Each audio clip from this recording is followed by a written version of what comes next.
लोकशाहीचा बुलंद आवाज, रिपब्लिकन वार्ता, महाराष्ट्र. अंबड MIDC मध्ये अतिक्रमणांवर कारवाई, 25 टपऱ्यात जमीनदोस्त. अंबड औद्योगिक वसाहतीत अतिक्रमणांवर हातोडा, जाहिरात फलक व टपऱ्यांवर कारवाई. बातमी नाशिक येथून. महानगरपालिकेच्या सिडको अतिक्रमण विभागाने अंबड MIDC परिसरात मोठी कारवाई करत अनधिकृत 25 टपऱ्या जमीनदोस्त केल्या.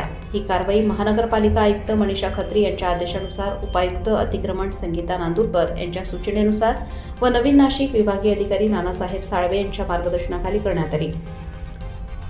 औद्योगिक वसाहत व परिसरात अनधिकृतपणे उभारण्यात आलेल्या टपऱ्या तसेच नियमबाह्य जाहिरात फलकांवर मनपाच्या पथकाने हातोडा चालवला. सिडको परिसरातील विद्युत खांबांवर परवानगीशिवाय लावलेले बॅनर, पोस्टर व जाहिरात फलक काढून टाकण्यात आले. गेल्या काही दिवसात या परिसरात अनधिकृत जाहिरातींचे प्रमाण वाढले होते. त्यावर आळा घालण्यासाठी ही विशेष मोहीम राबवण्यात आली. अंबड औद्योगिक वसाहतीतील काही टपऱ्यांमध्ये चोरीचा भंगार साठवणे तसेच अवैधरित्या देशी दारू विक्री होत असल्याच्या तक्रारी पोलिसांकडे प्राप्त झाल्यानंतर मनपाने संयुक्त कारवाई केली. संबंधित सर्व टपऱ्या JCBच्या साहाय्याने जमीनदोस्त करण्यात आल्या. अनधिकृत व्यवसाय, अस्वच्छता तसेच वाहतुकीचे अडथळे निर्माण होत असल्याच्या पार्श्वभूमीवर ही अतिक्रमण विरोधी कारवाई महत्त्वाची ठरली आहे. ही कारवाई मनपा सिडको विभागाचे विभागीय अधिकारी नानासाहेब साळवे यांच्या मार्गदर्शनाखाली अतिक्रमण प्रमुख निखिल तेजाळे, रवींद्र काथवटे व सुनील आहिरे यांच्या पथकाने यशस्वीरित्या पार पाडली. रिपब्लिकन वार्ता महाराष्ट्र न्यूजसाठी शहर प्रतिनिधी विवेक बनकर, नाशिक.